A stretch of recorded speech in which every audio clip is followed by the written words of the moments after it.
and welcome to this special I3 session. This webinar is kindly sponsored by Conceivable Life Sciences and offers a rare look behind the curtain, the schematic strategies and science behind automation in embryology and how it's reshaping the future of fertility care. We're going to keep the bio short this evening, but the full extensive resume of the careers of everybody up here is available on the I3 website. A procedural question, please place your questions in the question section of the portal and not in the chat function. Now, my name is David Sable, and I'd like to introduce my colleague as co-host, the incomparable Dr. Cristina Hickman. I don't even deserve to be on the same platform as her, but I will do my best. Dr. Hickman is the founder of Avenues, the world's first fully AI-integrated IVF clinic. She has transformed fertility care by blending academic research, clinical expertise, and advanced technology.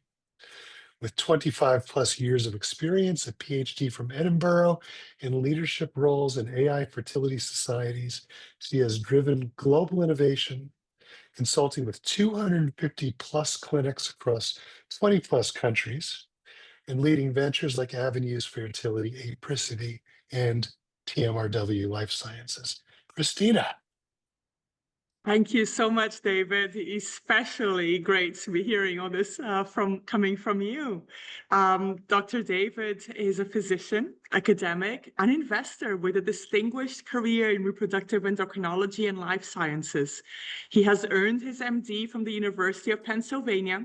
He trained at Cornell and Harvard-affiliated hospitals. He's board certified in obstetrics and gynecology and reproductive endocrinology.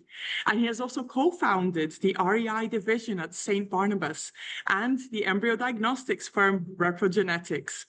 He has taught at Harvard and Columbia, where he lectures on biotech entrepreneurship, and he is a former Deutsche Bank healthcare analyst and life sciences fund manager. He now advises biotech companies and has received multiple honors, including Resolve's Lifetime Achievement Award. David now starts at the webinar off by, it would be great to hear from you with your viewpoint about the executive order. Thank you, Cristina. Thank you for everyone, and thank you for I3 for inviting me to participate in this webinar. I was asked to speak about the title Executive Order and no further instructions. So approaching that, when I asked myself as well, for a program like this, what problem do we all want to solve? And back in February, that was defined for us by a prominent politician here in the United States who pronounced that by executive order, we need to increase access to in vitro fertilization. Period.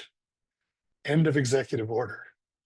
So we all kind of looked at each other and we started getting calls from journalists and experts and say, okay, what does that mean? And we gave very nice erudite answers, but to be honest, we didn't know what it meant either. But if we step back and we say, okay, well, now what?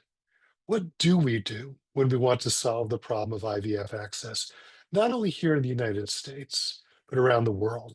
How do we approach that? Well, the first thing that came to mind, the first thing I was always asked about, I've traditionally been asked about, is insurance coverage and affordability, which is obviously an important step. And in any technology-based innovation, it's usually done in small numbers at high cost in the beginning, and then scales up to very large numbers at lower cost with greater reproducibility and greater access. That translated into the first questions in terms of insurance coverage and state mandates. But that's really, if you think about it, very narrow a way to approach scaling up something as important and complex as access to reproductive care.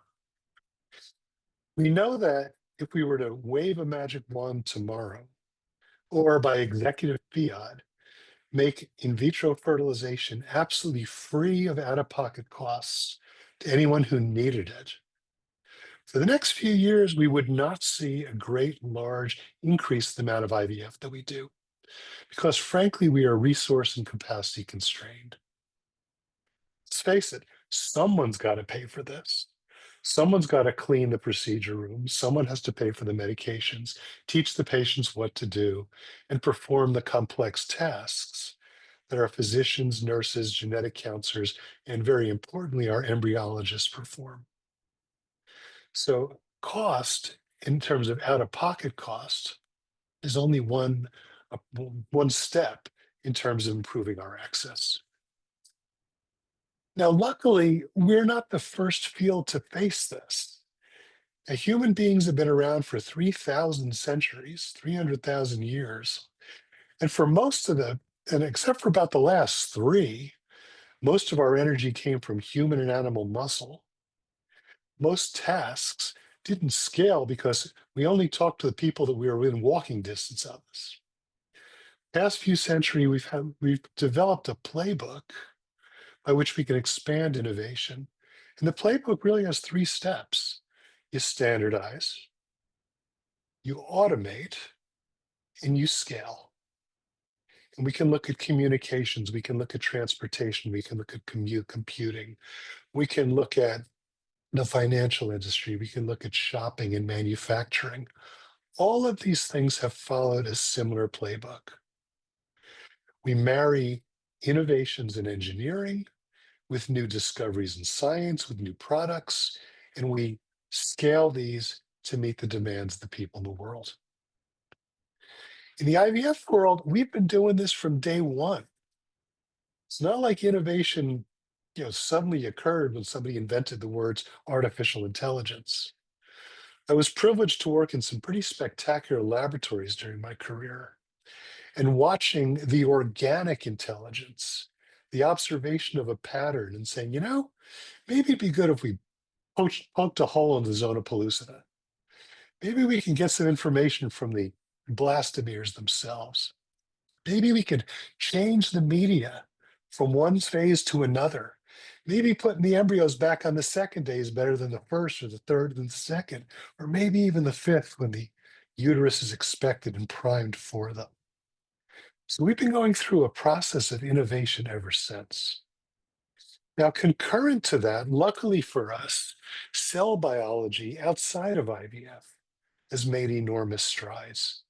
And other things like robotics and mechanical engineering, and our computing power is just massive now. So there are things that we can do now, just taking tools off the shelf. Say, all right, let's just keep innovating. Let's just keep doing that. When you fast forward to the end, you start discovering and inventing totally automated systems. And that's something we're going to address today. And we're going to see some pretty spectacular work that's being done. Now, I will caution that just because it's new and innovative doesn't mean it's better, or doesn't mean it's better yet. And one of the things we need to keep in mind is that innovation for innovation's sake is only valuable if we can validate it and make sure that it's better than what came before. I look at dollars to baby, time to baby, and life disruption to baby from the patient's point, but we all have our own internal metrics. And on that note, I'd like to hand over to our first speaker. Please welcome Dr. Eduardo Mendizabal Ruiz. He's a Mexican computer scientist specializing in artificial intelligence, computer vision, and biomedical engineering. He has a PhD in computer science from the University of Houston, currently directs the Autonomous Systems Laboratory at the University of Guadalajara, where some really spectacular work is being done.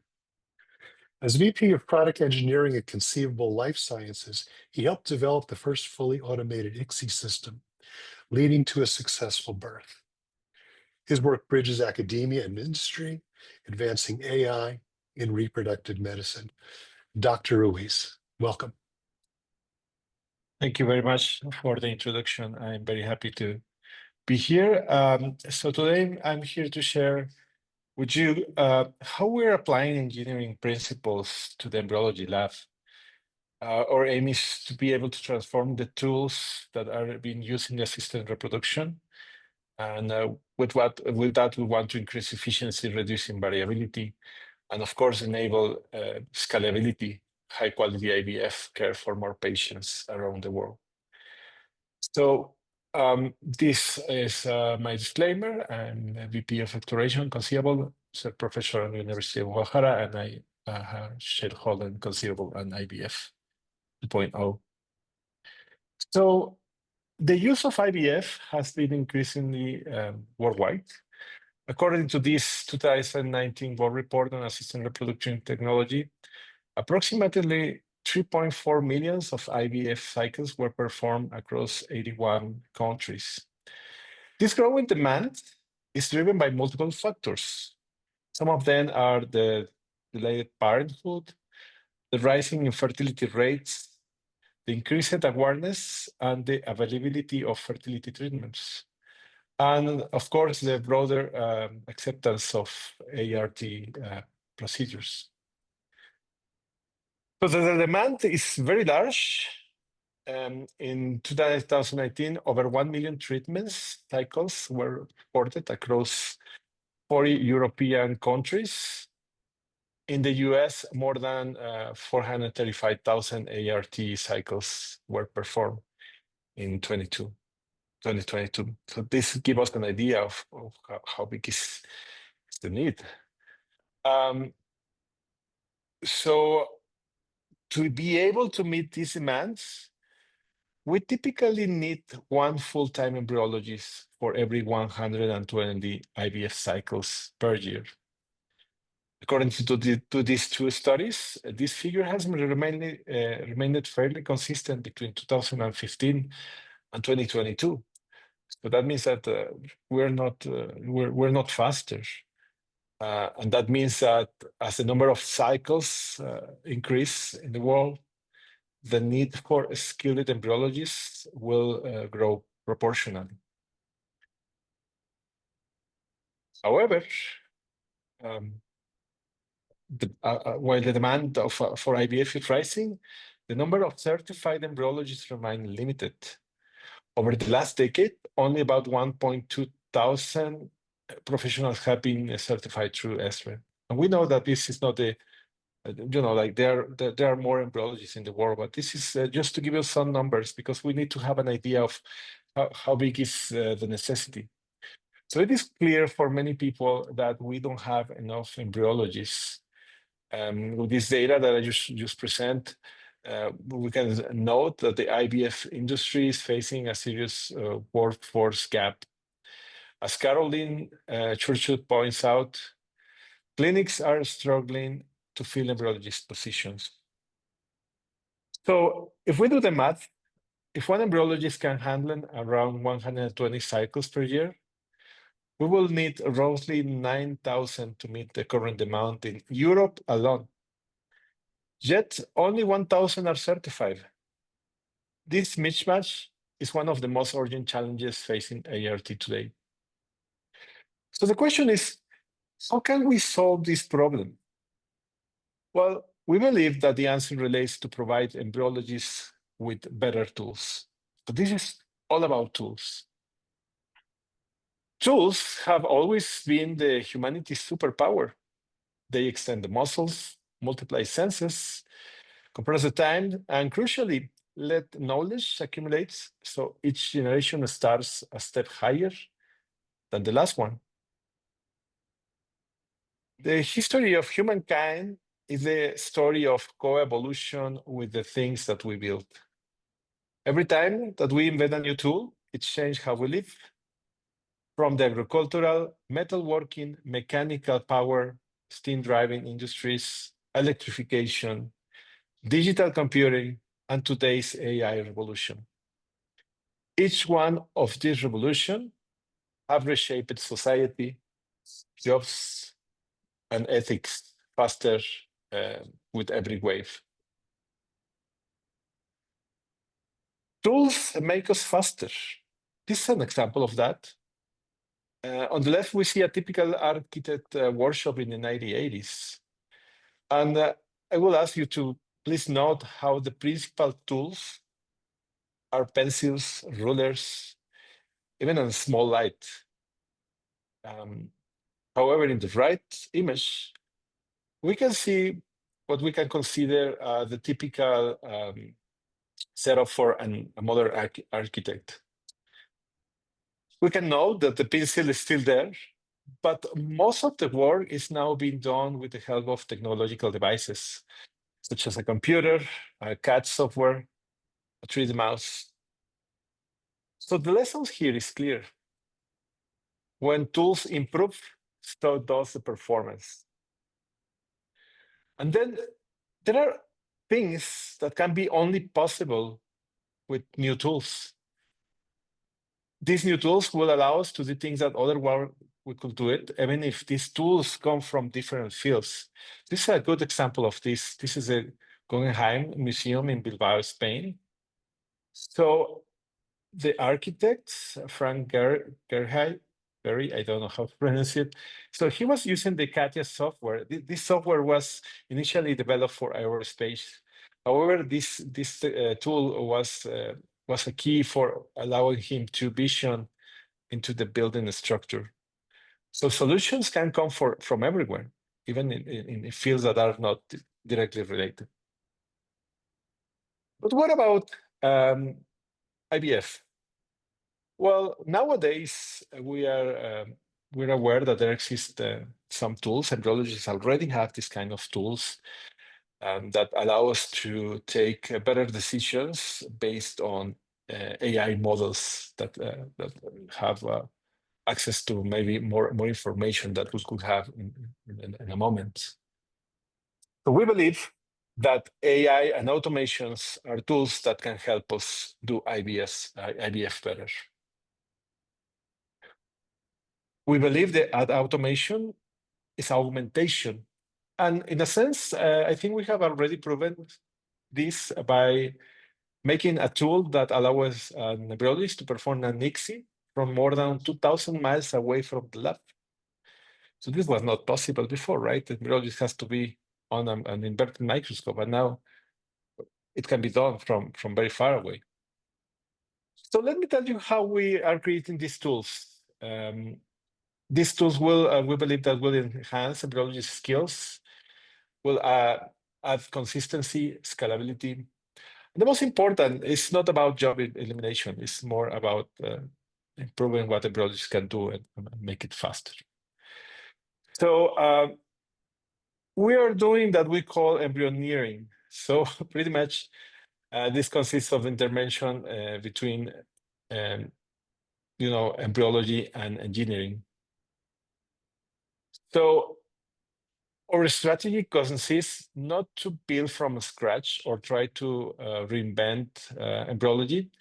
Instead, we're aiming to use techniques employed by embryologists nowadays. These techniques have been proven. There are millions of babies around the world that have been born by these techniques. So that's where we came with the inspiration. So the first thing we need to do to understand what are the tasks performed by embryologists daily. And here are some pictures that depicts that. Embryologists prepare environments for cells. They do cell handling. That means moving cells from one place to the other.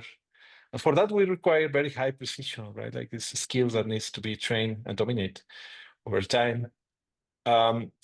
They do things like preparing sperms, capacitation, something that Jack's Cohen called single cell surgery, and that's been done with micromanipulation, and also another case that needs a skill that needs to be developed over time.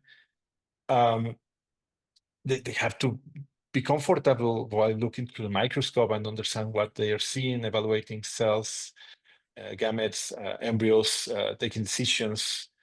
They have to carry plates from one place to the other. They have to, deal with these stewards, and also they need to be able to do witnessings to make sure that everything that they are doing is according to what is planned, so no mix-ups. And of course, something that I think most of the people don't like that much is all the paperwork that needs to be done. So this is what happened normally in a daily day in the lab. For that, embryologists currently have already tools. We have this, like everybody's familiar with this, pipettes, dishes, drippers, laminar flow hoods, and at least 2 kinds of microscopes, right? So there are also some other more techy tools. I'm sure most of the people are familiar with the time-lapse incubators, lasers that are being used for doing the retrofractoderm biopsies. We also have witnessing devices, other tools like piezo drills, and even in some labs, there are these motorized micromanipulators. So this is the idea. What if we can gather tools that are maybe in other industries and adapt them to do what embryologists normally do in an IVF lab? We have seen this already happening, getting tools from other areas. So this is Steve Jobs. He invented the iPhone. And one of the big successes of the iPhone is that he was able to bring technology from different sources, right? Like he didn't invent the GPS, he didn't invent the phone, he didn't invent the touchscreens. He just put everything together and built something, a platform that nowadays everybody uses. Everybody have a cell phone in the pocket. So we're inspired by this principle of adapting tools from other areas and put it together to build something that can be applied to the IVF lab. So I'm going to tell you how we're thinking about this. So we need to cover different aspects from the embryology daily life. So the first one is being able to see what the eye sees. So normally embryologists spend a lot of time looking through oculars and the microscope, taking decisions. This happens because the light goes through the eyes, it goes to the back of the eye, the retina. We have sensor, that information goes to the brain. Well, what we're doing is a similar thing with technology, right? So there are modern optics already, better lenses, very high resolution cameras with CCD sensors.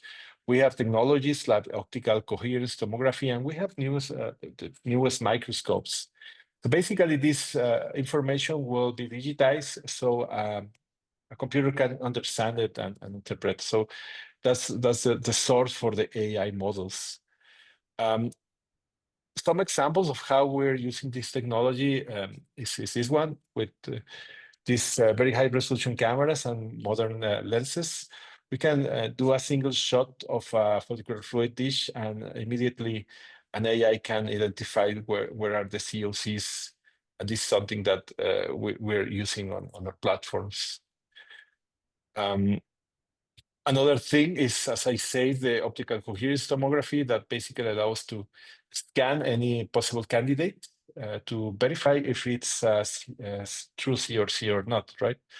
We will do more things like 3D reconstruction. Right now, we're just using it to making sure that we are not missing any single egg, because we know that every egg is an opportunity. So with this technology, we assure that we're getting 100% of the eggs in the follicular fluid. Other things that embryologists do is taking decisions. We're familiar with this, right? We need to evaluate embryos. We have the Gardner scale. We have to evaluate sperms in real time, which might be challenging depending on the speed of the sperms. Like you need to have training, you have to remember, and this is subjective, right? You need a lot of training to be able to take good decisions, and of course you have the time pressure.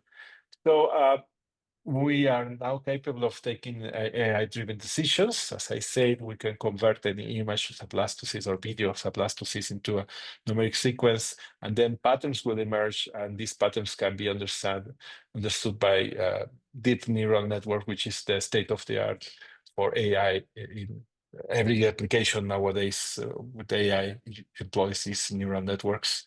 So example of how to do that, we have Erica that allows to do the evaluation of the embryos.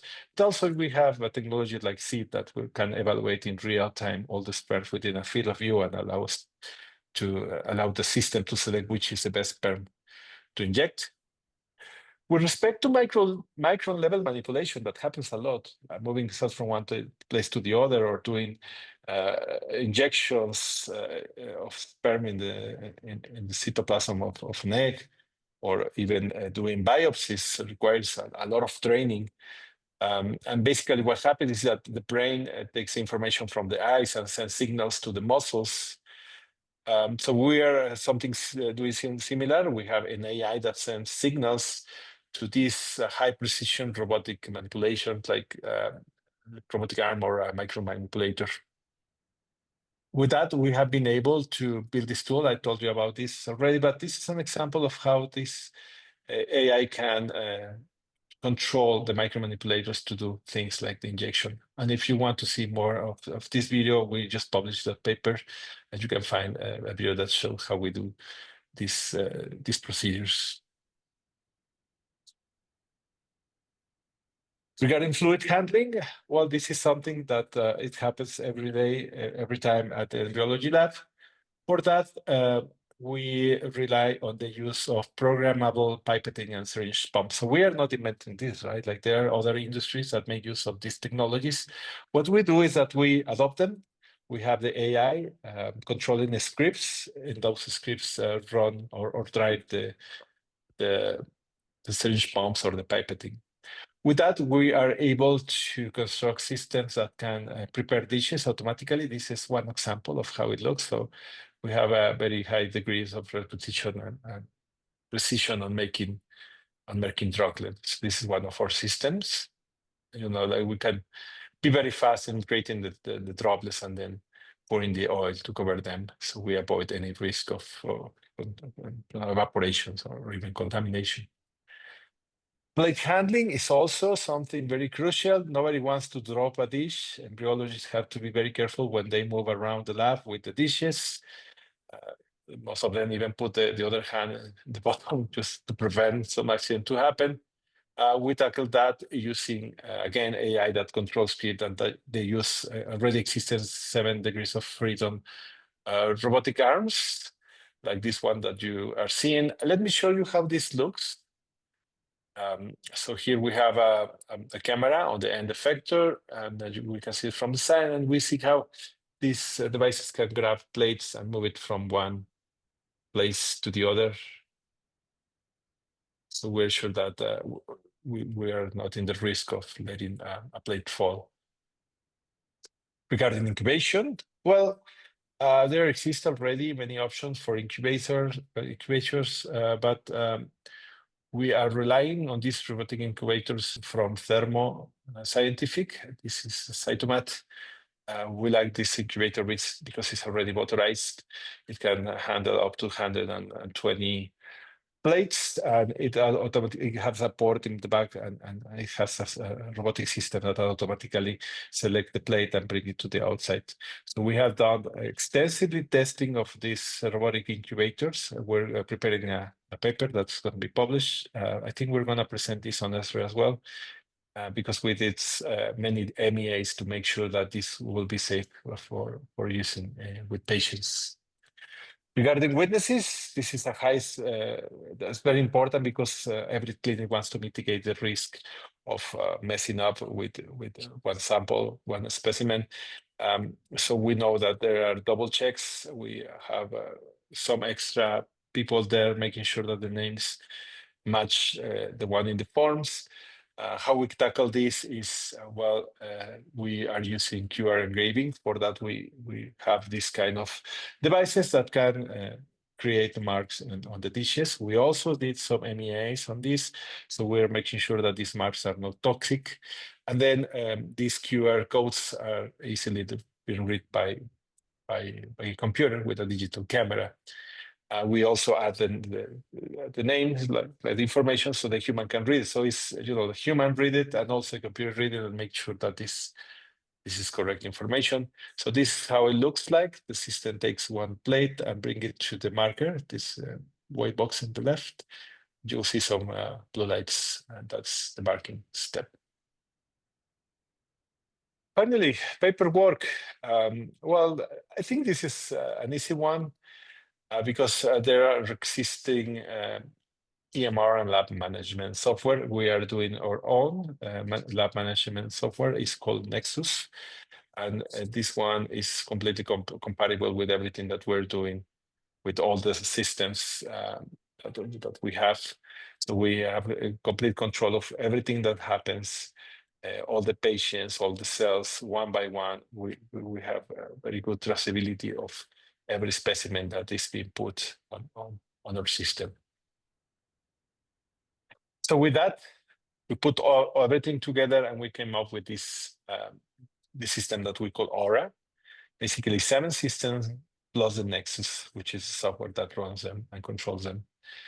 From right left, we have CEGG, which is meant to find eggs in follicular fluid and then wash them, denude them. Then we have the incubator. We have the C-dish, that is the device that prepares every single dish that will be needed. It puts the marks. Then we have the ICSI, that is the one that we use for doing the intracytoplasmatic sperm injections. CIFPERM, which is made for doing the sperm preparation. And finally, on the left one, we have CBIT, which is the one we use for vitrification. And Alejandro is going to show you, tell you more about this.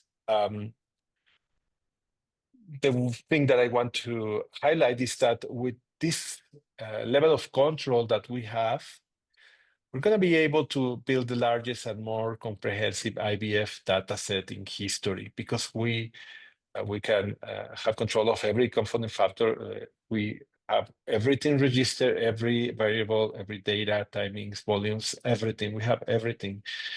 So we're going to be able to later on conduct more tests using big data, data science, and this kind of thing. So this is going to be a tremendous opportunity to be able to understand what are the factors that contribute to have success in the IVF treatments. So this is a call for building the future together, because we're going to have this platform that is Aura, and of course we have ideas of how we can improve this, but I'm sure that many of the people in this meeting have also ideas of how they will use a system like that, right? Like where you have robotic system that will have the precision or speed that maybe humans motor skills cannot do, right? So if you have any idea that you just think it will help to have better results, well, talk with us. Like we're open to discuss, and we can make this happen, right? Like the ultimate goal is to make these treatments available to the majority of the people. It doesn't matter if the economical resources, and we want to have the best success in the treatments. So I know that there are people that are scared about these technologies. I totally understand. AI is coming, it's creating a revolution. Everybody is a little bit scared of what's going on with AI in all fields, not only on embryology. But let me tell you this about embryology specifically. Jack Cohen just said in an interview some weeks ago, he thinks that this is the best time to be an embryologist, because you're going to have the best tools ever, and then your job is going to be easier, and then you can spend more time doing things that maybe matter more. And of course, you're going to still be in control. You're taking the decisions, but you're going to have a way to be faster at your job. So I invite you to see this interview. It's very interesting. So that's all I have for today. Thank you very much. Thank you so much, Gerardo. That's an amazing, I mean, the whole combination of bringing embryology and engineering together. I love the title of Embryoneering and the vision, because it's not just a vision, it's bringing it into reality as well. We have a lot of questions, so this has actually stimulated quite a bit of discussion, which is good. So the first set of questions are around the number of embryologists in the world and the estimations around that. So the first one was an anonymous question. How many embryologists do you think are in the world?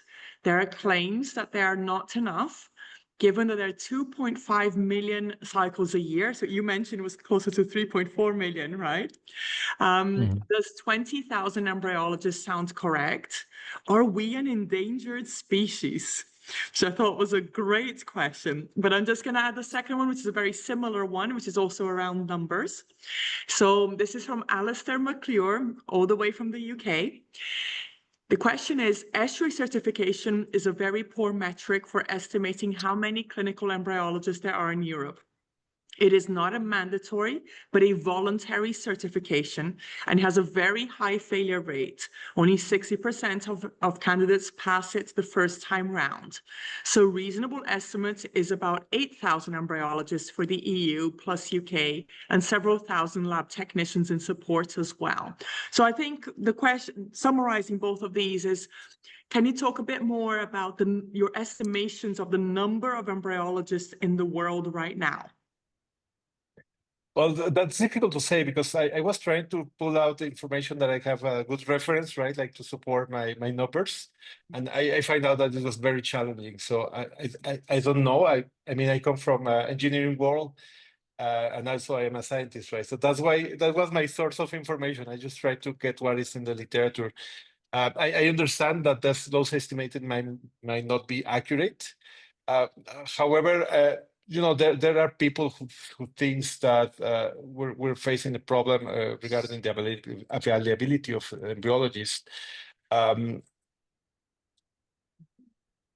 embryologist to be able to have an embryologist to do ICSIs, they cannot just pop up from one day to the other, right? They need training, and there is no, as far as I understand, there is no like like undergrads about them being embryologists, right? Like normally they come from different biology-related careers, and then they have to be trained in an embryologist lab by another embryologist, right? So that model is difficult to scale. I think more than the exact numbers. I recognize that maybe those are bad estimation, but you know, I think it will be very clear that as the number of cycles increase around the world, the need of these cycles, we will need more people who are able to do it, and maybe we are not going to be fast enough to fulfill that demand. That's why I think it's needed to have better tools that allows people to do more things with this in the same time. So that indication, 120 cycles per year for embryologists, you know, it didn't change from 2015 to 2000, you know, I think it was 22. It didn't change. So that means that people are not getting faster, right? So the only way to be faster, I think, is by adopting new technologies. Yeah, I think that's a great point. So yes, the number of embryologists in the world may vary, but yeah, we do, like it or not, we still have more cycles needed than there are embryologists in the world. So the next question comes all the way from Moldova, from Helen Krugovic. I'm trying my best with the pronunciation. So Dr. Ruiz, it's amazing to see robotics advancing IVF micromanipulation. I'd love to understand more about how AI controls these delicate robotic movements, which is actually quite beautiful movements, and it's quite elegant the way the robots are moving. Yeah, so basically, as I explained in my presentation, we didn't invent the micromanipulators. These micromanipulators exist in other fields and other industries, like you know, the robotic arm is being used to assemble iPhones, which you also require very high precision to place the components. And the other ones, the micromanipulators, are being used in neuroscience, where you also have to be very precise. So what we did is that we did an exploration to find what is the best devices that are already in the market and that we could adopt.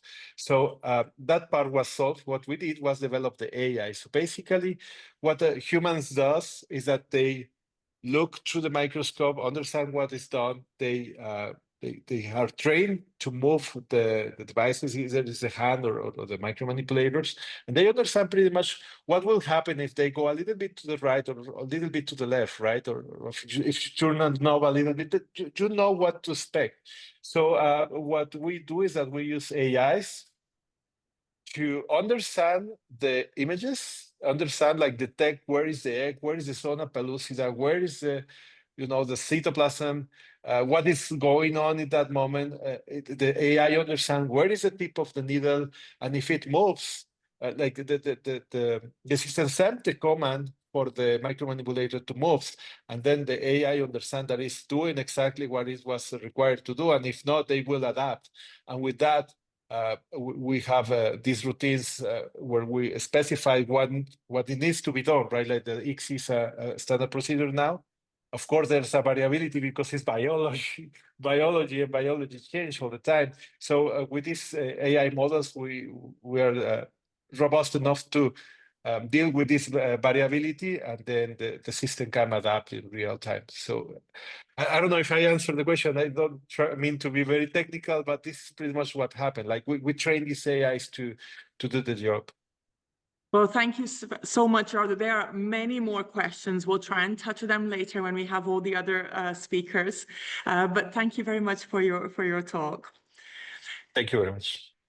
So next, it is my great pleasure to introduce you all to Dr. Alejandro Chavez Badiola, who is not only just an amazing specialist in human reproduction, but also a friend.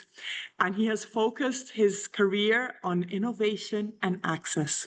As a co-founder and CMO of Conceivable Life Sciences, he leads development of the first automated IVF lab and has also founded IVF 2.0, which pioneered AI tools like SID for sperm selection and Erica for embryo ranking.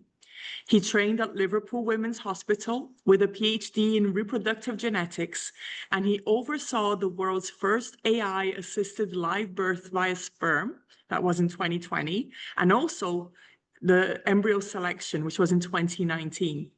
He serves on the ASRM's Technology Committee and publishes widely, driving global access to advanced fertility care. So we're looking forward to hearing your talk, Alejandro, on Look Inside the Aura.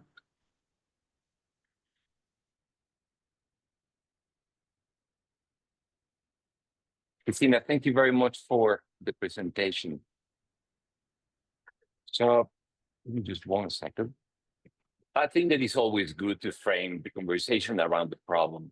And sorry if you hear some background noise. I'm in the lab where the Aura system is. So there's the ventilators. This is the real IVF lab. So again, I believe that it's always good to frame the conversation around the problem so we can put it in context. And both David and Gerardo have done this.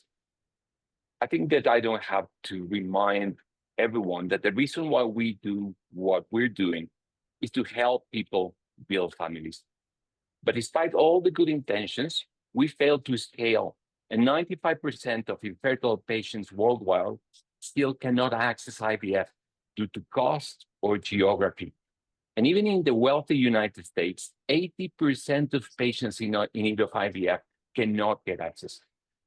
Think about other specialties like oncology. Imagine that we have a form of cancer that affects 1 in 6 people. There's a cancer treatment for this, but you couldn't get access. That only 2%, 5% of the population would get access. What we have is a therapy that has failed to scale. What we have in IVF is a Nobel Prize winning therapy that has failed to scale. Yes, we have done a lot of major clinical accomplishments in the first 50 years of IVF. We've seen as an average, a steady improvement of 1% year over year. And that's just by doing things manual. That's what the people in this room have been able to accomplish using traditional lab. Now, with automation and AI, we see a new era in IVF success rates coming. Now, I want to ask you all a question. If you could see, if you can imagine the IVF lab of the future, let's say 100 years from now, 50 years from now, 20 years from now, do you still see embryologists doing manual pipetting? I think everyone here would agree that the future is automated, which means that the question is not if it's going to happen, but when it's going to happen and who is going to make it happen. So this is a phrase from David Sable. I believe, that the advances in IVF will, in reproductive medicine, are perhaps the equivalent of the computer just when the internet started.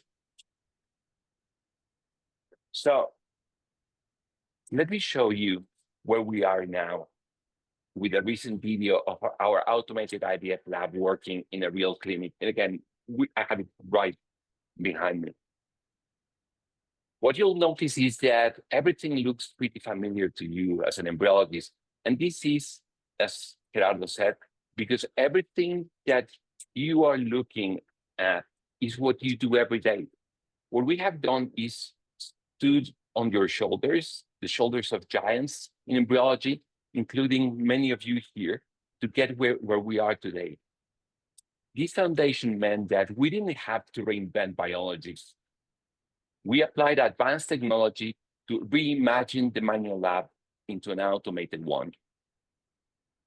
To make this vision a reality, we invested money over 4 years doing extensive research and development with some of the best minds in fertility medicine, including Jack Cohen, Mina Licani, Nuno Borges, Gerardo, and a team of the most brilliant scientists and engineers.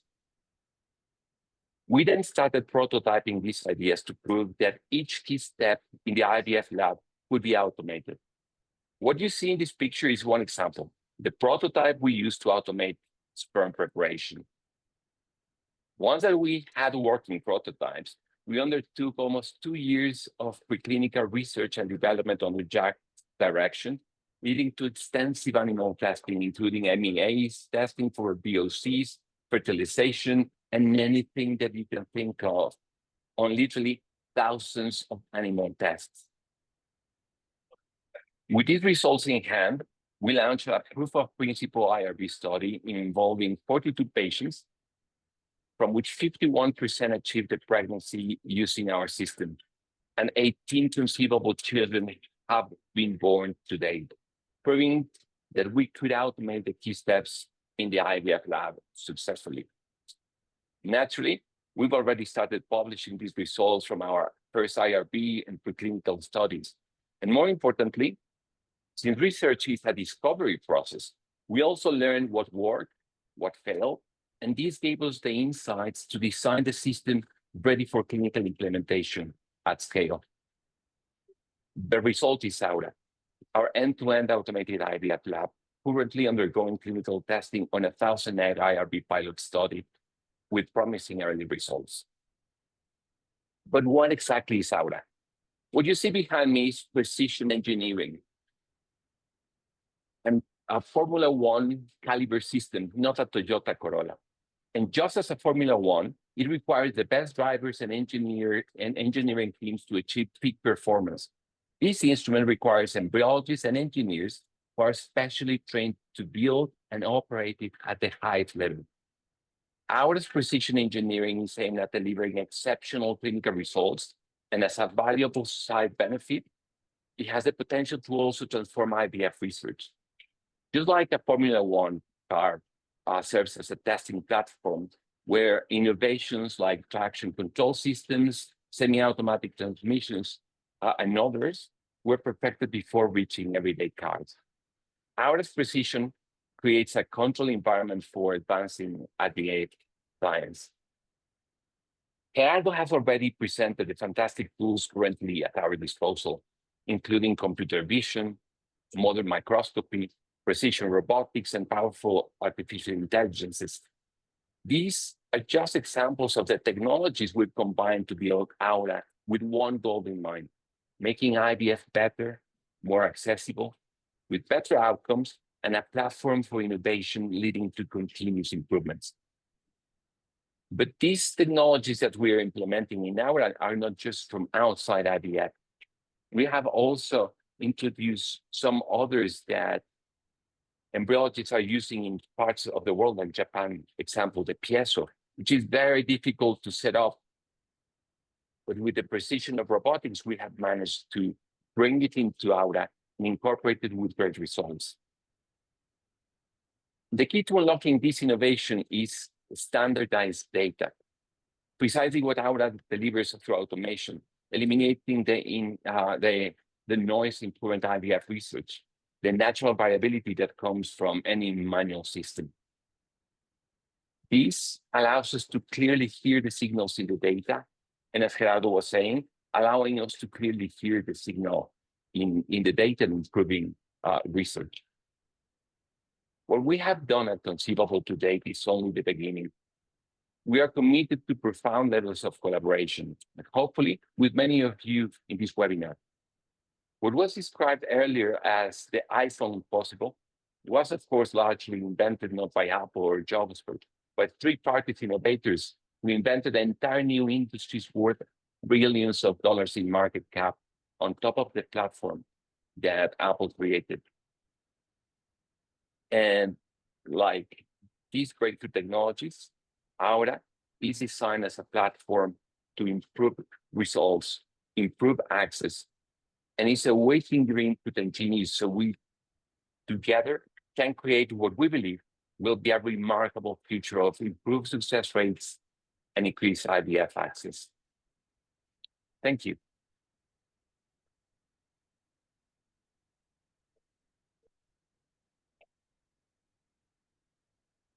Yeah, the only response to that is wow. Lots of great work, Dr. Chavez Badiola. Thank you. Now, IVF, human IVF is a very complex, long process. Lots of parallel and serial co-processes, and you're attacking them all. So far, what is the thing, two-part question. What part of this whole process did you think was going to be really, really difficult? It turned out to be very straightforward.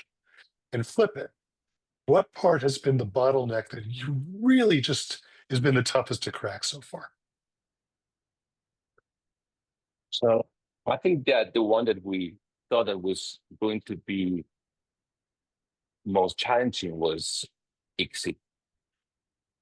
It involves a lot of very delicate steps. It's a very complex process, but in the end, the incorporation of the AIs that and the data sets that we had built and breaking the problem in small parts and solving this with engineering, fine controls, ended up being more fluent than we expected. So incorporating the piezo, laser-assisted ICSI to thin the sauna, all these sounded very complex, but at the end, we had a fantastic team with a lot of experience in fine controls, and it was not the nightmare that I thought that it was going to be. The one thing that I thought that was going to be the most straightforward was developing the software to integrate everything. But of course, I'm not a software engineer, so I thought it was just about coding.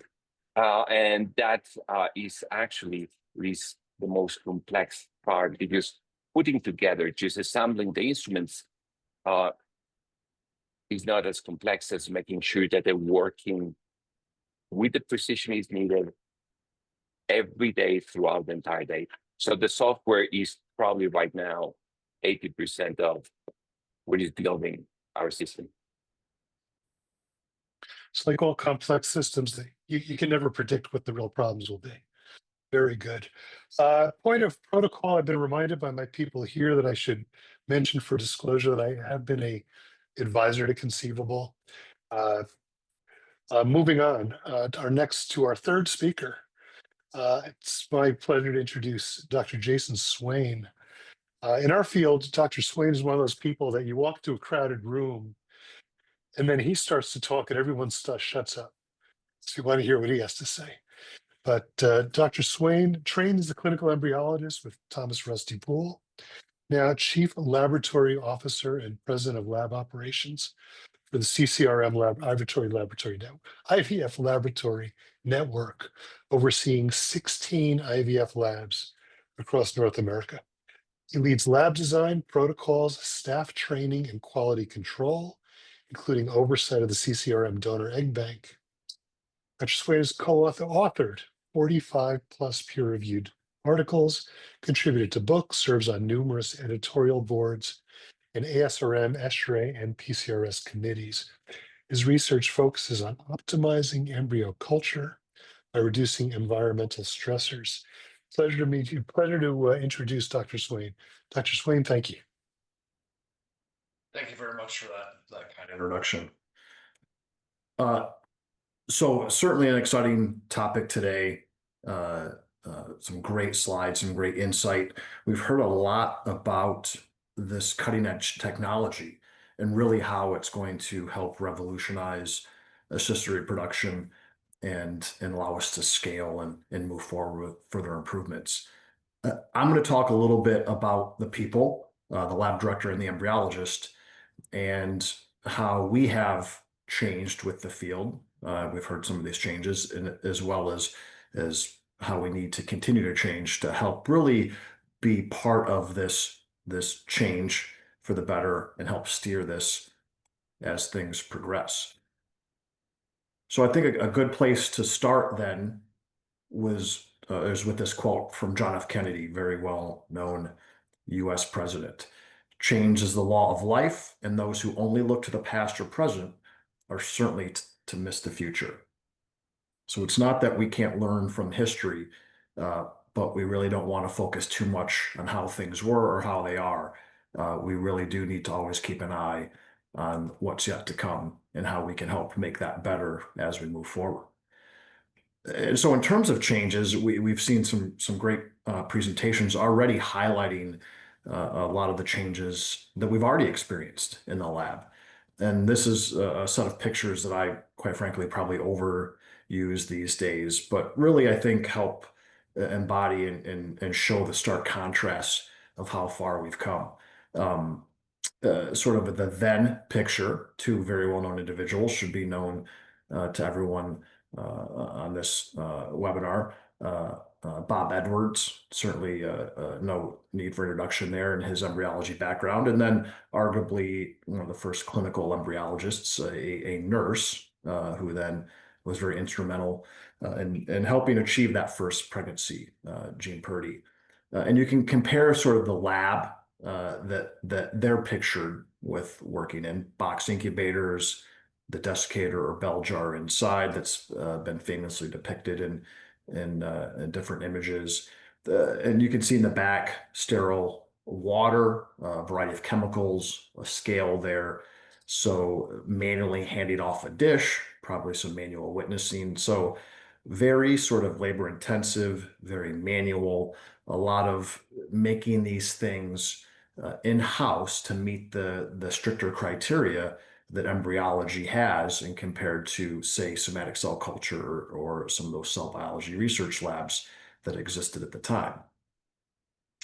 And then you contrast that or compare that to a modern lab pictured in now, and you can see specialized benchtop incubators, perhaps some time-lapse incubators, electronic witnessing, specialized microscopes, clean air, specialized HVAC systems. I probably should update this slide. I could put Cristina's lab here, avenues in, and probably show a starker contrast, but we've come a long, long way. There's been a lot of changes in the IVF lab that we've already experienced and dealt with and handled to continue to improve outcomes, as you've heard. So with those sort of physical changes, these advancements have really come with increasing complexity, increased workload. Starting back in the 1970s, if you wanted to use that as a convenient starting point for clinical IVF, we've seen the invention and increased utilization of very complex manual procedures, ICSI, biopsy, cryopreservation, vitrification, testicular sperm. You can see any number of those advancements. And again, this has really resulted in increased manual procedures in the lab, although there have been scientific and technological advancements to help that, still by and large a manual process. And you sort of fast forward to now, the 2020s, and as you've heard, increased use of artificial intelligence, these amazing automation initiatives, and also, although probably could be shown a little bit earlier on this timeline, fully involved in the 2020s, the network formation, private equity, and sort of the pressures involved there to scale and grow and be more efficient to meet this growing demand that we've all heard about.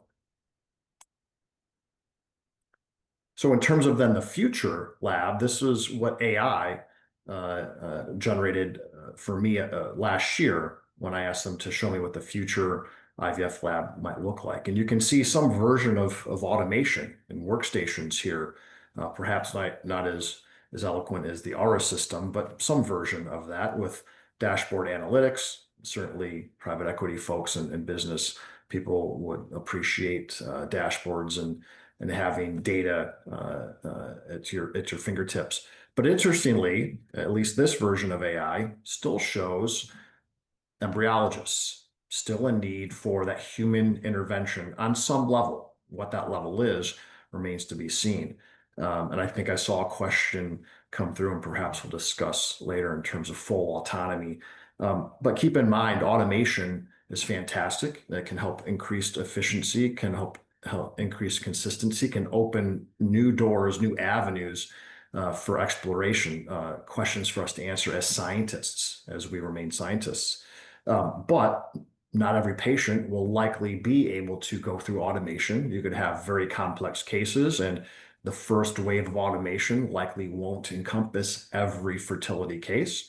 And so you will still need embryologists as the role in automation evolves. And then as there are mechanical breakdowns or things need to be fixed, again, embryologists will still be needed on some level to help address that system. So in terms of talking about evolution of the lab, I think it's a good place to start with a quote would be Charles Darwin. It's not the strongest of the species that survives, nor the most intelligent. It's the one that's most adaptable to change. And so again, we've talked about change in the lab. We're talking about the evolution of the IVF lab, and we can take that then into the embryologist and how we've also evolved to meet those various changes that we've mentioned now here several times. And that really means change in duties, change in education requirements, change in training, licensure, the complexity of what we do. We sort of said early on, reproductive embryologists sort of moving into that clinical realm of clinical embryology, adopting that sort of nomenclature. And we had a nurse with Gene Purdy or med techs who were in some of these laboratory settings converting over to embryology. We've heard a lot of in-house training, perhaps not the most efficient when it comes to scale, but certainly high quality to make sure that you're training people to do things the way that you wanted them done to maintain that consistency. But manual tasks, as we've heard, making media, making tools, running various assays. And you haven't really heard many embryologists, if any, in the last decade complain about not having to do those manual tasks anymore, because instead we've replaced them with more complex, more demanding tasks. Quite frankly, tasks that embryologists probably feel are more worthy of their intellect and their skill level. ICSI, biopsy, any number of other techniques that most of you are well aware of. And so during this time, as we said, increased demand, increased complexity, there's a higher workload, a higher throughput, higher stress on the embryologists. We have adapted. We've already adapted. We should give ourselves credit. We now have specialized training courses, online education opportunities, similar to I3, taking a moment here to plug Giles and his great team and the wonderful work they've done. We've evolved our technical skills, as we've said, and they've got more complex. We have specialized exams, certifications. We've become more tech savvy, and we've changed our titles: junior, mid-level, senior embryologist, depending on where you are in the world, levels 1, 2, 3. So we have evolved as embryologists, and I think it makes sense to continue that evolution to help continue to improve the field as we clearly have over the last few decades. And I think most people would agree with that. And here's another quote to try to drive that point home is, progress is impossible without change, and those who cannot change their minds cannot change anything. We're scientists by nature. We're open-minded. We can be skeptical. We do want to see the data and have it proven to us. But I think we have shown that we are willing to change, and we do seek out progress. So there's a variety of papers who have sort of addressed this topic, probably more eloquently than I'm able to. And I wanted to make sure I gave credit to those publications. You can see shown here just recently from a month or so ago from Giovanni and Danilo and Laura, really well done paper, sort of covering various aspects, asking the question, do we need embryologists? And one from a few years ago from Allison Campbell and colleagues, sort of predicting what the lab of 2030 would look like, and some really good insights. Some I would have loved to put some quotes in there from some of those individuals. They just wouldn't quite fit on some slides, and the font would have been small. I highly recommend you read that paper and see some of the predictions from those esteemed individuals.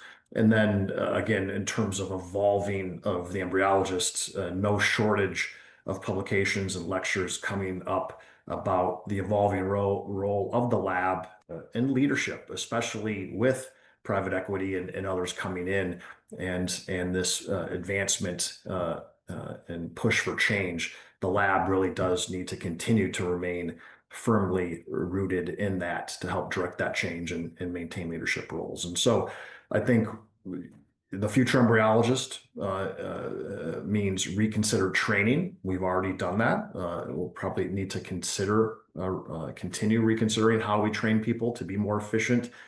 Absolutely need to bring on additional knowledge and additional skill sets, adding to our current repertoire. We've done that over the last several decades. We will need to absolutely continue to do that as we learn more about the cells that we work with and the new technology that's coming. We'll probably have to update that staffing model. It may not have changed much, but it has changed. If you go back through and look at fertility and sterility and other staffing models, the staffing ratios have shifted. Certainly the complexity and the requirements of the embryologists have shifted. And we've already sort of seen a change or a shift in the staffing model, whereas in the past, an embryologist may have to do everything, paperwork and assays and making tools and media on top of embryology and talking to patients. Certainly in countries like Belgium and France and elsewhere, you've sort of seen this bifurcated embryology. I think we may have heard mention of it here with embryologists who might do more care plan consideration or patient interaction versus technicians who are in the lab doing some of the technical work. But there could be further stratified embryology, taking that a bit further, maybe those with more engineering expertise or AI or programming expertise. So I think adding to our already full list of embryology skills is something that will only benefit us in the future. And then perhaps reconsider titles. I've heard people sort of mention embryology engineer as a potential title, and that sort of ties in nicely to Gerardo's talk earlier with embryoneering. And again, with sort of the business aspect of IVF, certainly lab folks have as good an argument as any to maintain executive leadership type roles, chief lab officer, chief scientific officer, not just sort of being viewed as technicians inside the lab, but certainly as those who continue to steer the direction of the field and help it maintain the improvements that we've shown over the years. And so to sort of then summarize, I think, the embryologist of the future really needs to remain inquisitive and adaptable as we have, willing to embrace new technology and acquire new skill sets. And importantly, I think it's good to point out that doesn't mean forget the old, but we will continue to help drive advancements in the field as we have in the past. And so with that, I'd like to turn things back over to the moderators.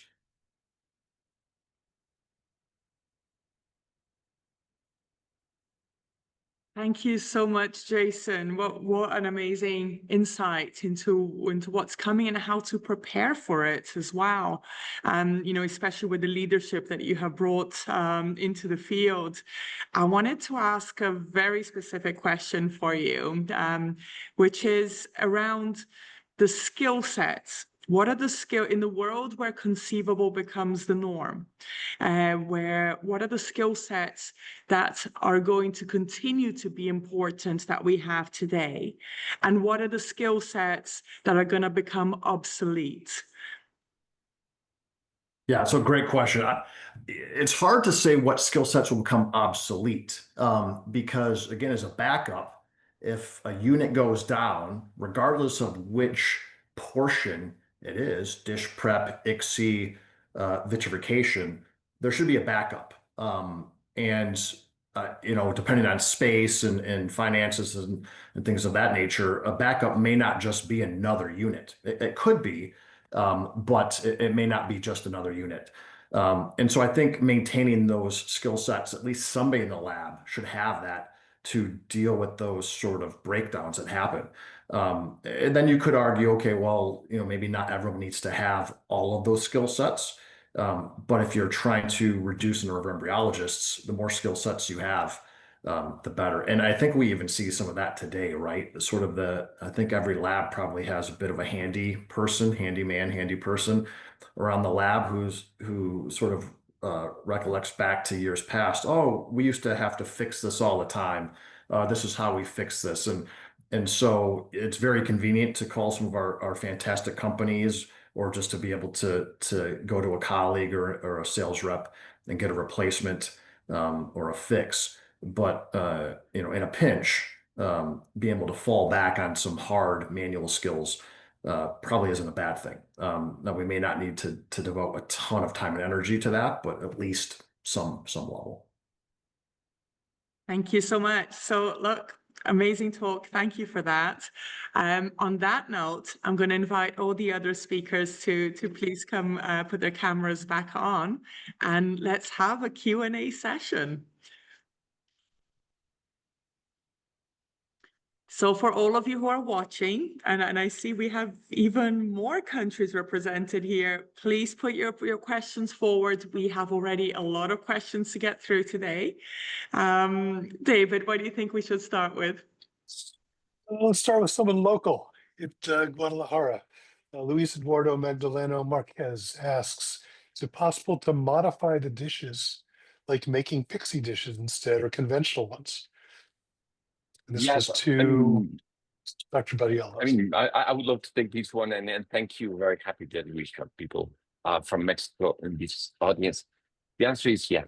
One of the beauties of the system that prepares dishes is that it can prepare any dish that you can imagine, whether it's within your protocol or a dish that you're imagining that could improve things. It's all about programming. Excellent. Okay, so I've got one for Jason here, which I think touches on what you were talking about before. So this is from Jenny Lynn, all the way from Florida. As an embryologist, if something breaks down, would we be trained on how to fix, or would that be an engineer that would come on site? Or how do you see this going forward?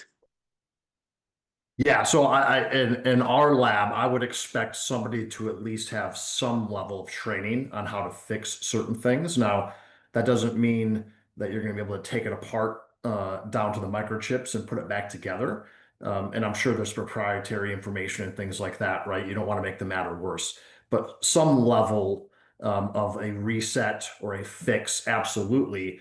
And then obviously an SOP or a backup plan, which all of us have in our labs with a current system, something updated and modified for an automated system where if it is a true breakdown for whatever reason, that you'd be able to sort of manually go back and finish that case, whether that go right to a vitrification or finish out the procedure, ICSI biopsy, whatever the case may be. So I think, some level of added training to do some basic fix or adjustment, sure, but probably not to the level of taking it all down and putting it all back together. Question from Nigeria, from Godselect Elewak. And I apologize if I mispronounced your name. For Dr. Ruiz, what are the consistent protocols you use for evaluating a new emerging innovation for your IVF lab? Tough That's question.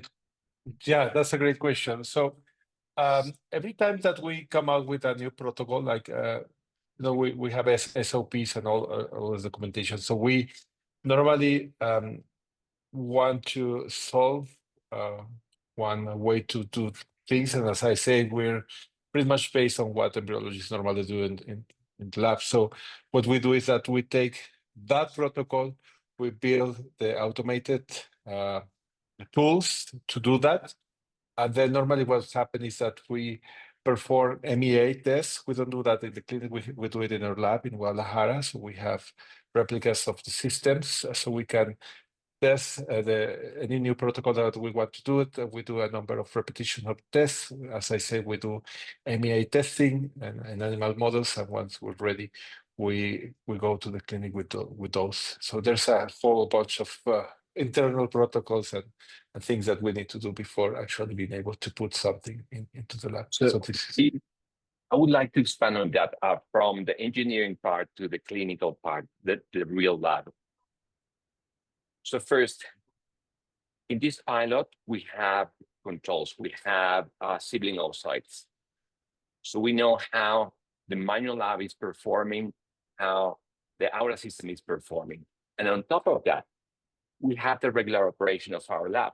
So we have the regular KPIs from our lab to know how we're doing against the regular patients, the sibling oocytes in the manual control.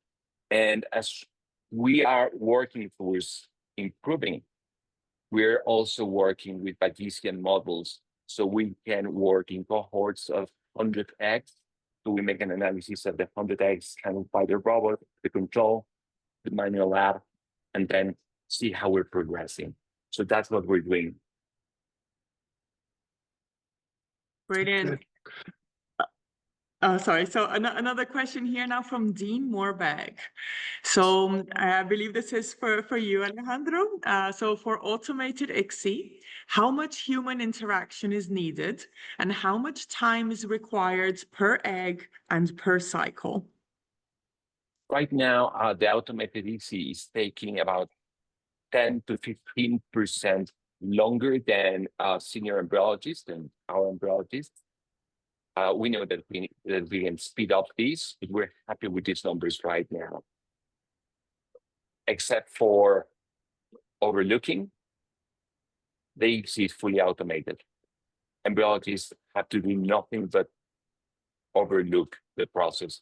We do sperm selection, immobilization, loading the individual sperm into the ICSI needle, finding the egg that is going to be injected with the holding pipette, holding the egg, thinning the zona with the laser, piercing the olema with the piezo, injecting, withdrawing, everything is fully automated.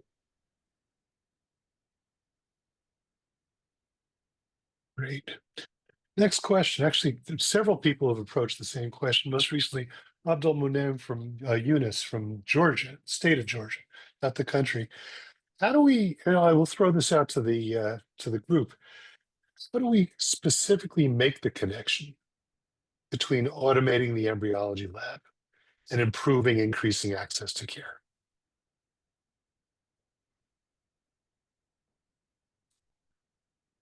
First, let's take as an example the United States. And with these mandates, theoretically, IVF is going to be free for everyone. Even if this were the case today, there are not enough embryologists to cope with the demand. Automation is allowing fewer embryologists to perform more cycles consistently with consistent results. So that's number one. Number two, about accessibility. New technologies enable new business models.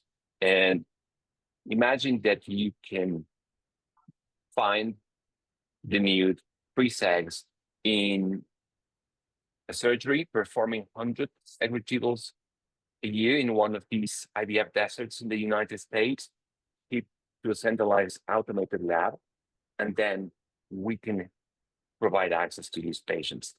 Money is another thing.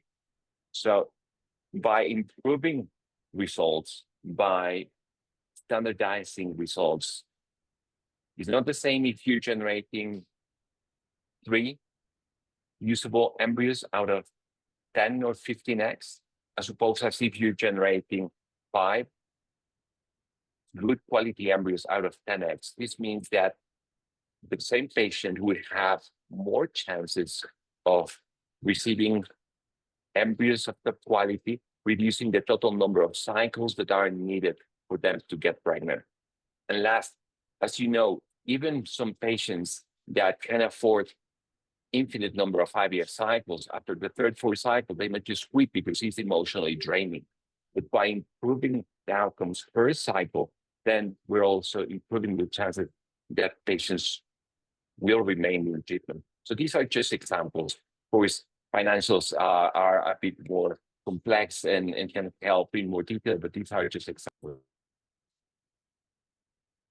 Okay, so we got another question here, which I think it could be for Gerardo. This is from Rami Wakim, all the way from the UK. So great talk, everyone. With this super automated AI lab, my question is regarding the software used for the documentation.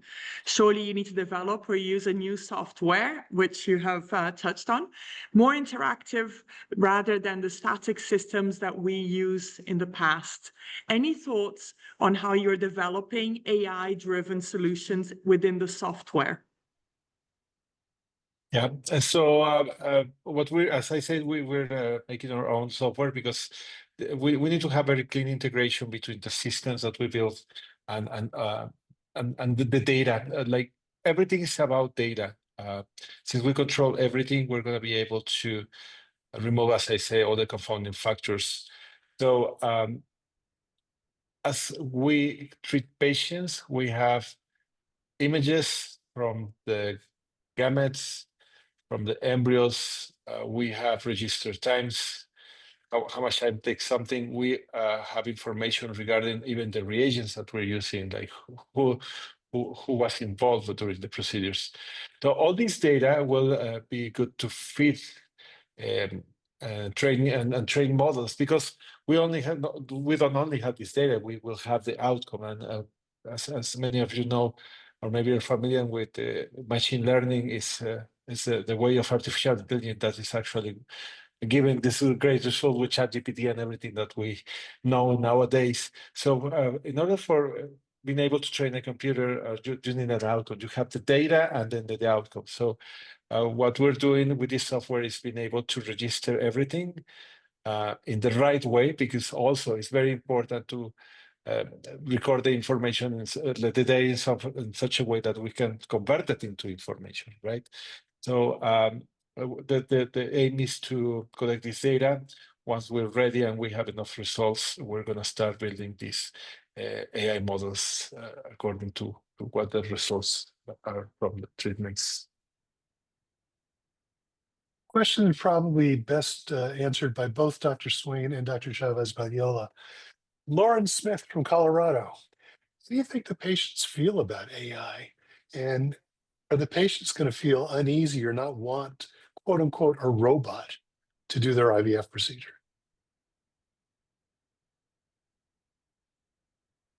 You're mute, Jason, you're Jason. muted. It's probably a good thing. I think it's a great question. I think, like most technologies, you sort of ease it into practice at first, right? So you could gauge that. But I also think, like most technologies, it's also how it's presented.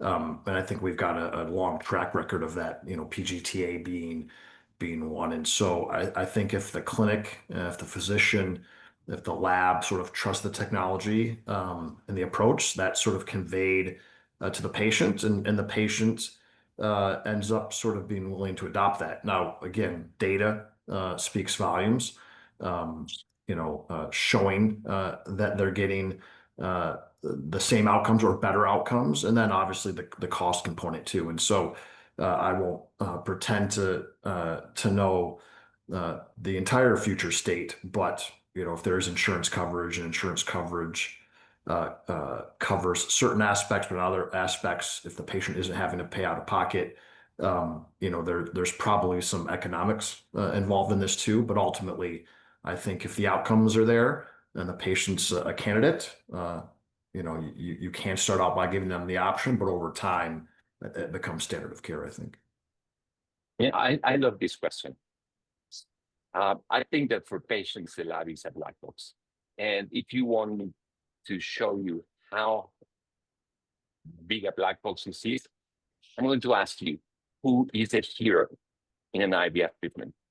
The doctors, because patients have no idea what is going on in the lab. Now, I think that you're right, Jason. I think that patients care about the outcomes and the results and how we present the technology. I've had the opportunity to discuss this with patients firsthand while consenting them for the treatment.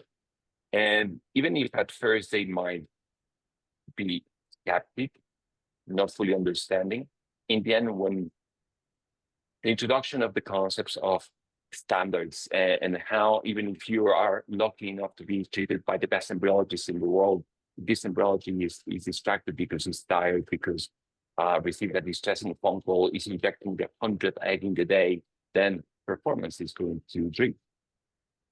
Now, the same best embryologist in the world now has access to a tool that allows them to standardize the process and the precision. And an example is robots, Da Vinci robot. I would be terrified to think that I was going to be performed, if I were a urologist, a prostatic surgery in my mid-70s. I would be terrified. Now with the Da Vinci system, I think that probably the robot has extended surgeons' professional lives. So I think that patients take it well because they don't fully understand the lab anyhow, and they need some explanation, but they're taking it very well. I mean, I think that we only have so far one patient that declined to participate in our study, and the reason why was because of the waiting time for her stimulation to begin. That's really interesting to hear that, the patients seem to be keen, when given the option. I have another question here, which I think would be for both Gerardo and Alejandro. Her name is Fernanda Borsch. Does the Aura do conventional IVF, or is it ICSI only? Right now, it's doing ICSI only. By the end of the year, it's doing conventional IVF. And before that question is asked, biopsy for PGT as well. Wow.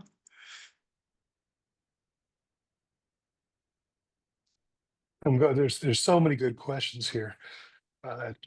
So something that unifies the questions, I must say, reinforces something that those of us who are not embryologists think about embryologists, is that you don't get enough credit for how patient-centric you are.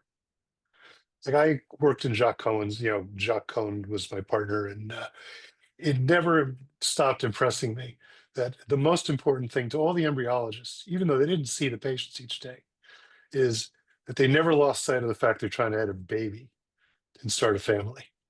So for all of the technical know-how and all of the skill and knowledge that you bring, which is extremely specialized, that's it's something that should be mentioned, reinforced. I think is just great.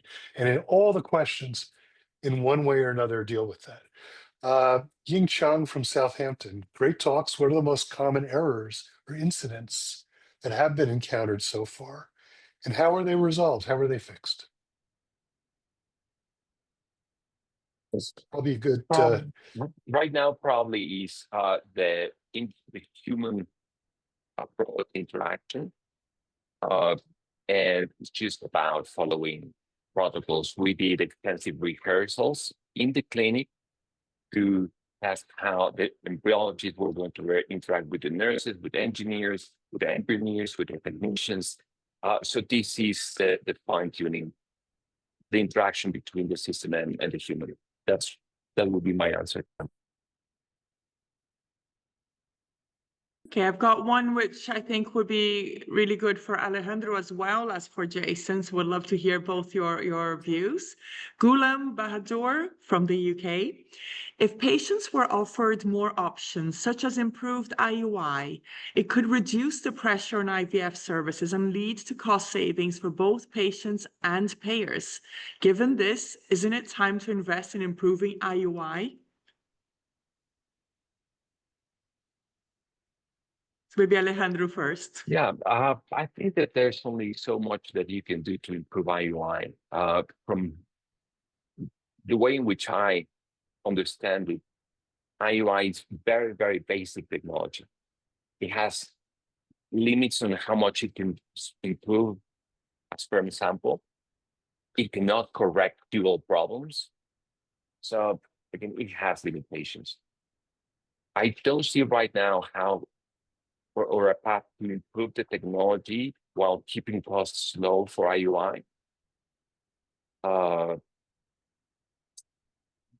In IVF, I mean, unexplained infertility, 3 IUIs, how much more can we do with IUI right now with low complexity treatments for IVF? But again, Jason, you are the lab expert, so probably you have a different insight. No, I agree. I guess to think about it in simpler terms, if IUI were that much more successful, I think we'd be seeing the payers promote IUI more and more.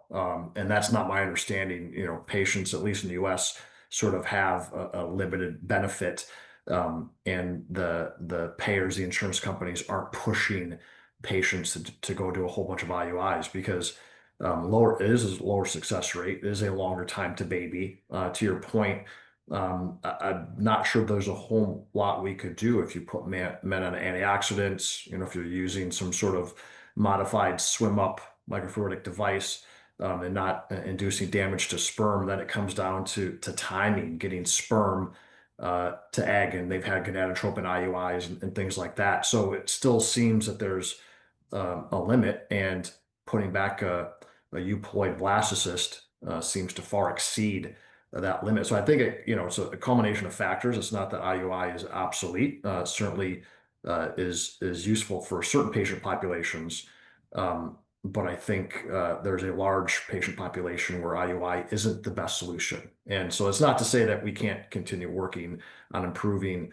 things like IUI, but that also doesn't mean that we shouldn't continue working on improving IVF. So there still probably will remain a place for both.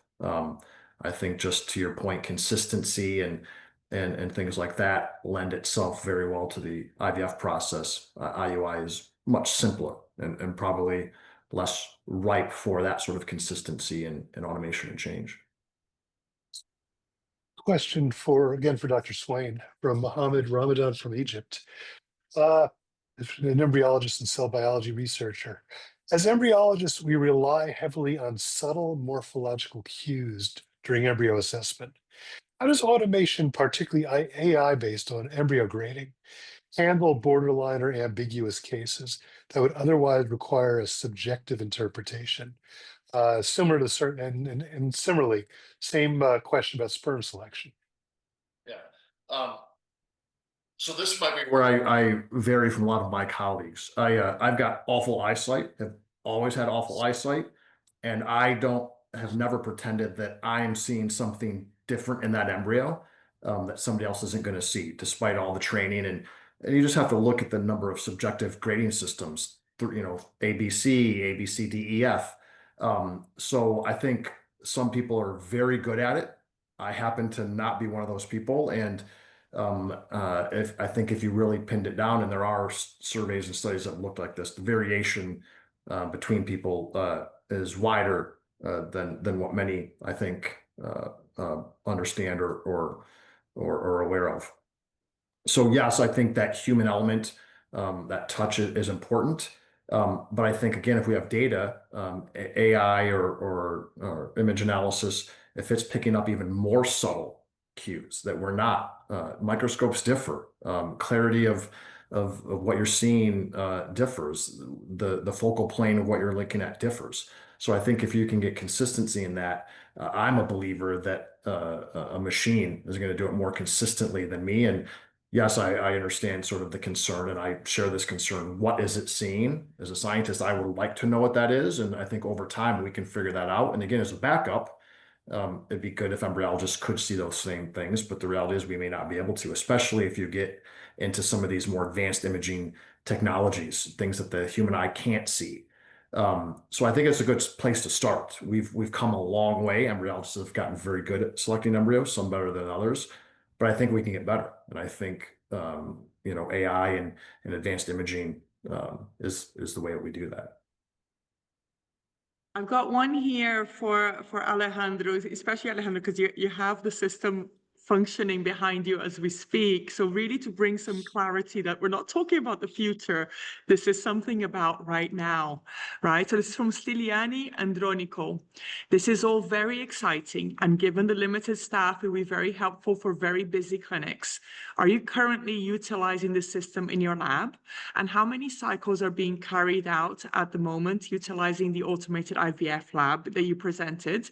With how many embryologists present? Thank you.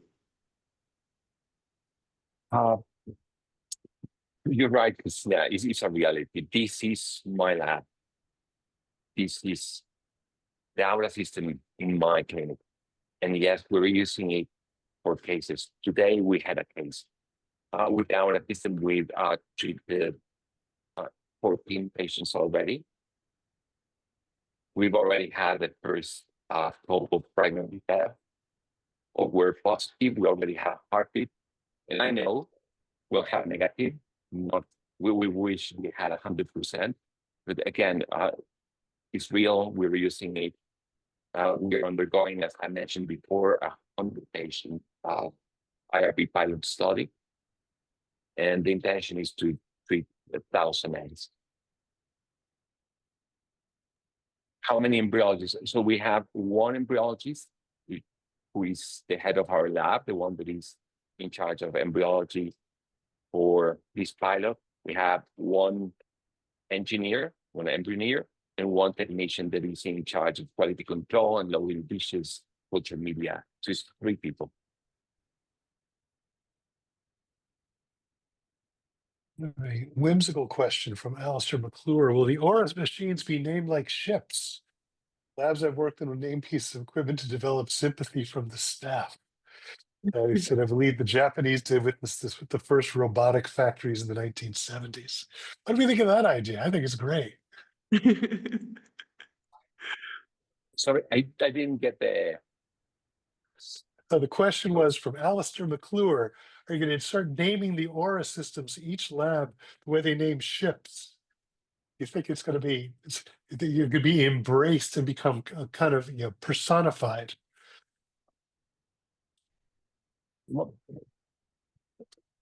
I hope it's going to be embraced, but let's not anthropomorphize. Let's not give it personalities.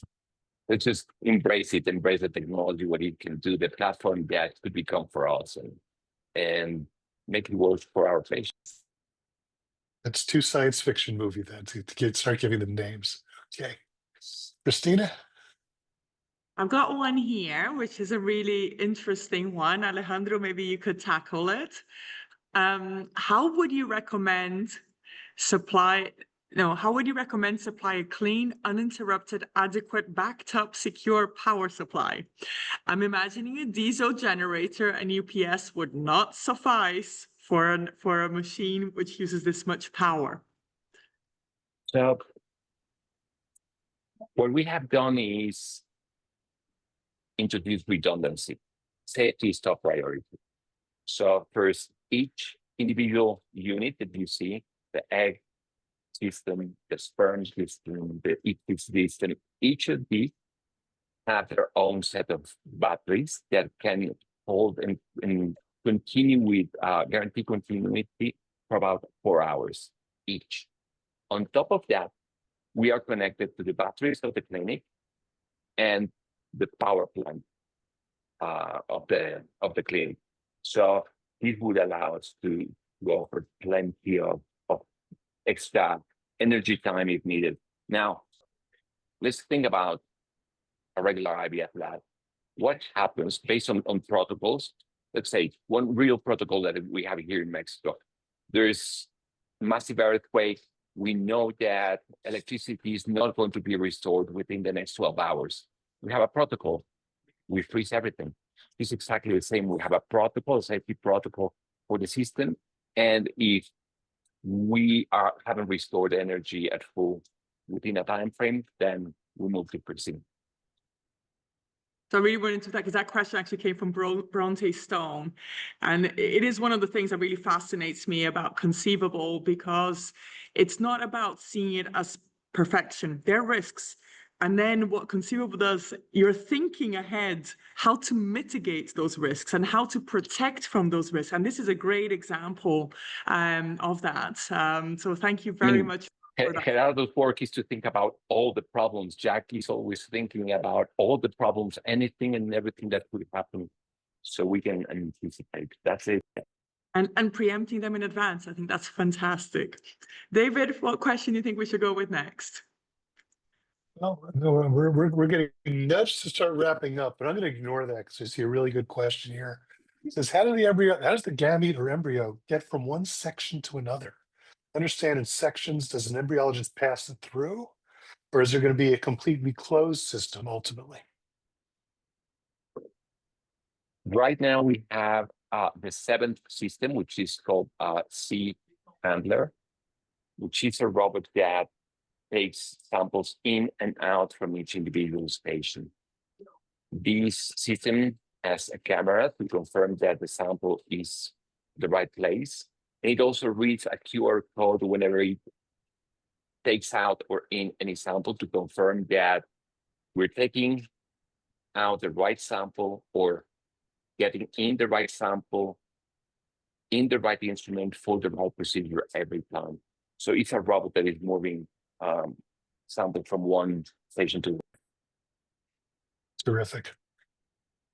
Yeah, so I think there's so many good questions in it, David. So listen, I think we're going to have to continue this with discussions outside, but, keep the questions coming. You can contact all the speakers as well. You can see their bios on the website. But I really, really want to thank all the moderators. I want to thank the speakers. This webinar was sponsored by Conceivable Life Sciences, so thank you so much as well for my co-host, David Sable. Such an honor to be here next to you. The presenters, Alejandro Chavez Badiola, Jason Swain, Gerardo Mendizabal Ruiz. I mean, it's been an amazing session. And thank you to I3, and thank you to all of our embryology colleagues for the great work you've been doing and will continue to do in the future. Thank you very much. And just one more thing to get all of us to join next week for another I3 webinar, which very cleverly named Everywhere, WARE. So looking forward to seeing you there.